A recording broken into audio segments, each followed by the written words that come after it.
Oke, baiklah. Perkembangan anak usia SMP. Perkembangan adalah hasil dari interaksi di antara perubahan, pematangan, dan pengalaman observasi yang intensitas ketiga anaknya sendiri meyakinkan dirinya bahwa anak adalah organisme aktif yang mencari stimulasi dan menyusun pengalaman mereka sendiri tanpa instruksi atau pemrograman langsung dari lingkungan. Karakteristik perkembangan. Ada beberapa karakteristik siswa usia sekolah menengah pertama atau SMP antara lain. Yang pertama itu terjadinya ketidakseimbangan proporsi tinggi dan berat badan.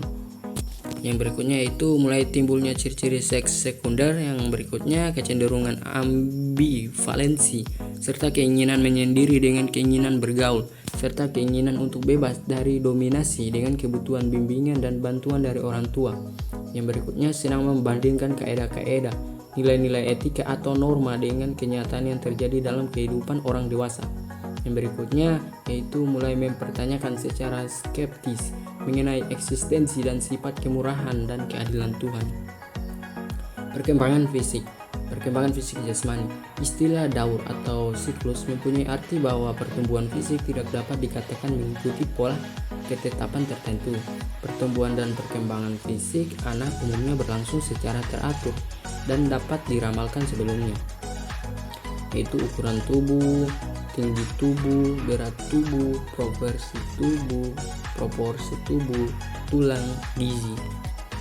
Pendidikan jasmani dan kesehatan dengan perkembangan fisik. Fungsi pendidikan jasmani dan kesehatan yang salah satu tujuannya adalah memacu perkembangan anak tidak bisa pungkiri. Perkembangan intelektual usia SMP.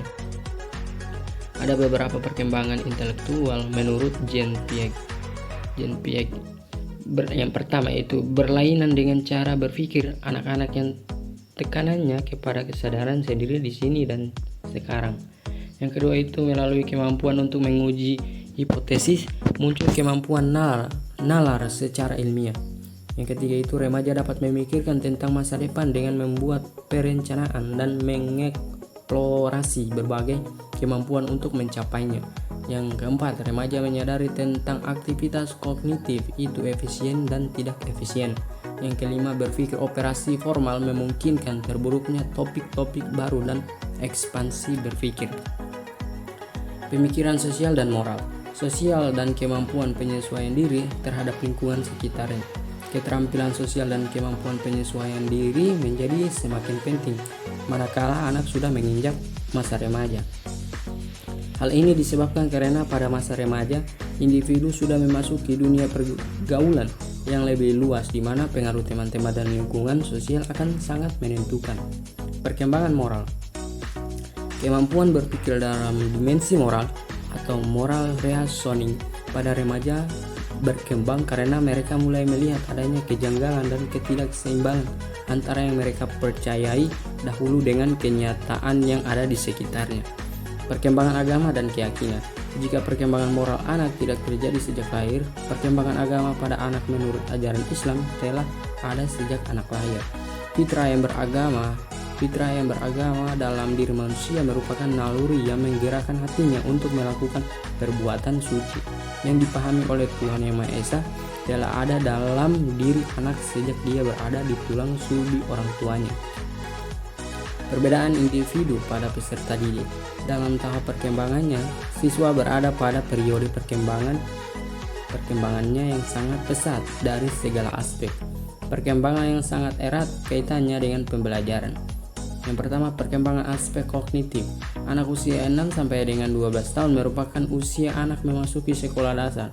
Anak sudah mulai belajar pengetahuan, keterampilan dan sikap dasar yang diperlukan untuk perkembangan dan ilmunya.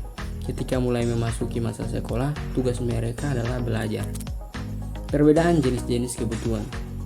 Menurut Gershon, yaitu ada kebutuhan khas remaja, yaitu yang pertama kebutuhan akan kasih sayang, kebutuhan akan keikutsertaan dan diterima dalam kelompok, kebutuhan untuk berdiri sendiri, kebutuhan untuk berprestasi, kebutuhan akan pengakuan dari orang lain, kebutuhan untuk dihargai, memperoleh falsafah hidup yang utuh. Sekian itulah video dari saya, mohon maaf Apabila ada kekurangan, wabillahi taufiq walhidayah. Wassalamualaikum warahmatullahi wabarakatuh.